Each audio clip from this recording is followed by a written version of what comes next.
что, привет, мои дорогие сладкоежки. Меня зовут Юра, я шеф-кондитер. И я приветствую вас на канале Шокояма, где мы готовим сладости. И сегодня у нас очень важный день. Близится 14 февраля, День всех влюбленных. Пользуясь случаем, хочу поздравить мою любимую жену с этим днем. Я люблю тебя, жена. Ну, и что мы будем делать? Мы должны наших любимых удивлять. Сегодня будем мы готовить с вами малиновое суфле. Горячее суфле, очень классная вещь. Суфле – это мерило профессиональности кондитера. Да, не у всех получается, вообще далеко не у всех. Но я вам расскажу несколько секретов, благодаря которым у вас это будет просто всегда вылетать. Вот каждый раз идеальная суфлешка. Итак, первым делом мы должны сделать малиновую базу. Это то, что нам даст вкус. Она может быть не малиновая, но основа будет всегда вот такой. Если у вас нет пюре малины, посмотрите, вот здесь вот ролик, я готовил мармелад, и для этого мармелада я делал пюре из малины. Обязательно посмотрите. Просто вот вы должны это сделать, чтобы получить правильное пюре. Здесь у меня 250 граммов пюре. Здесь у меня крахмал. Крахмал обязательно кукурузный. 12 граммов крахмала. Здесь у меня вода. Вода обязательно чистая. Ее тоже 12 граммов. И здесь у меня 10 граммов темного рома. Сейчас я вам показываю. Внимательно наблюдайте. Значит, мы ставим сотейник на плиту, но пока ее не включаем. Мы смешиваем крахмал и воду. В равных пропорциях смешиваем, получаем так называемую ньютоновскую жидкость. Но нам не важно, что она ньютоновская, самая основная задача это смешать крахмал с жидкостью, чтобы он не стал бы комочками там сворачиваться в нашей пюрешке. Теперь включаем средний нагрев, сразу же добавляем нашу эту массу в крахмальную пюрешку. Теперь нам надо довести это до кипения. Постоянно помешиваем. Если мы не будем помешивать, то у нас все пригорит, все испортится. Делаем это с любовью, и тогда все у вас получится. Вот смотрите, закипела масса, вот она, видите, кипит. Все, мы вываливаем нашу базу в миску. Мы даем ей полностью остыть, закрываем пленочкой в контакт. Итак, наша база почти готова. Мы не добавили туда только ром. Ром мы добавим тогда, когда она остынет. Второй этап приготовления суфле. Нам надо подготовить наши рамекины. Вот формочки. Если у вас непереносимость лактозы, используйте маргарин. Если у вас с лактозой все тип-топ, используйте масло. Слегка подтопленным маслом смазать наши формочки. Мы берем кисточкой и смазываем формочки. Сначала смазываем просто полностью их все, а потом первый секрет приготовления качественного суфле. Мы смазываем кисточкой, образуя направление роста нашего суфле. Понимаете, да?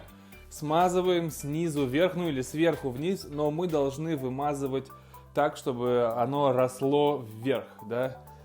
Это важно, вам серьезно говорю, можете там не смеяться, не хохотать. Снизу вверх. Так, смазали. Теперь сахар. Теперь мы берем и просыпаем всю форму сахаром. И так мы подготавливаем все наши формы. Делаем третий этап, самый ответственный. У нас здесь белок. Здесь белок 3 яиц. Сахара 80 граммов. Взбиваем. Белок должен быть очень хорошо взбит. Это секрет number 2. Помните первый, а это второй. Все, засыпаю сразу весь сахар. Нет никакой необходимости ждать у моря погоды. Теперь подготавливаем нашу базу. Помните базу? Все, она остыла. Такая. Мы ее в мисочку побольше сразу вывалим. Удобнее смешивать будет потом. Сюда ром. Перемешали. Все, взбиваем белок. Хорошо взбиваем. Еще одна фишка. Вот мы взбили белок. Все, он взбит. Мы выключаем миксер. даем белку чуть-чуть присесть. Буквально там 10 секунд поболтали. И обратно включаем на максимальную скорость.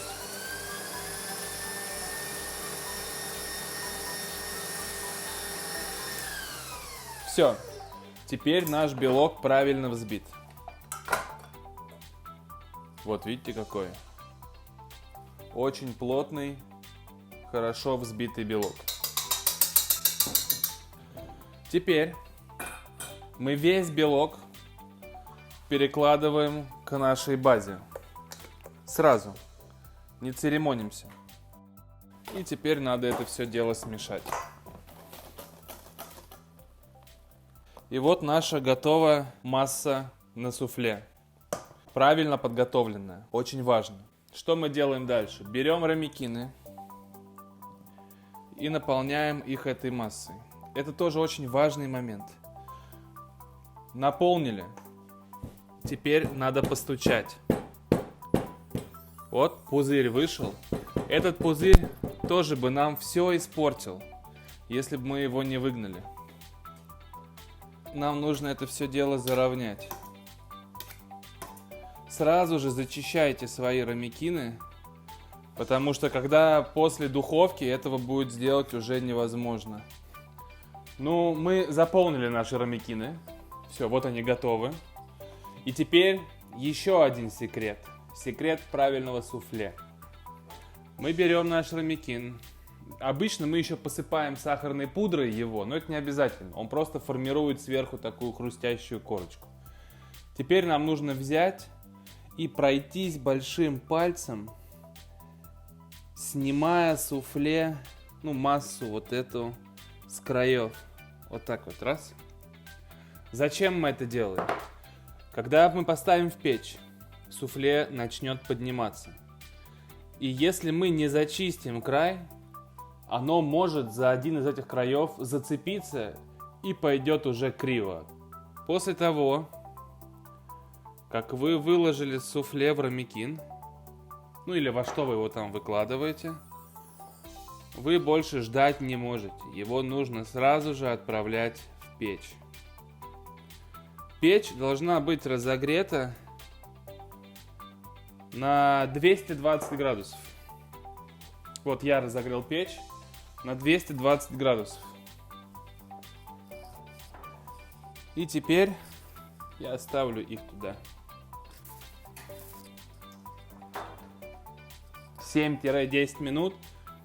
Но вы увидите, как они должны выглядеть, когда суфлешка готова. Вот можете обратить внимание, как начали подниматься суфлешки, вылезать из своей норки. Ну что, друзья, все, они готовы. Давайте вынимаем. О, вот это да, очень осторожно. Опс. Что я вам хочу сказать? Это идеальное суфле. Если бы мы покрыли его сахарной пудрой, была бы еще карамельная корочка сверху. В общем, вот так вот оно должно выглядеть. Есть его нужно непременно горячим, потому что оно просто, когда остынет, оно обратно сядет, и вся фишка суфле просто улетучится, потеряется, и не будет в этом никакого смысла.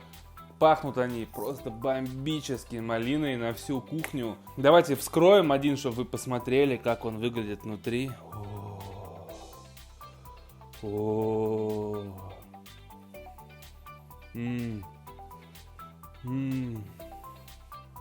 Это просто космос, реально.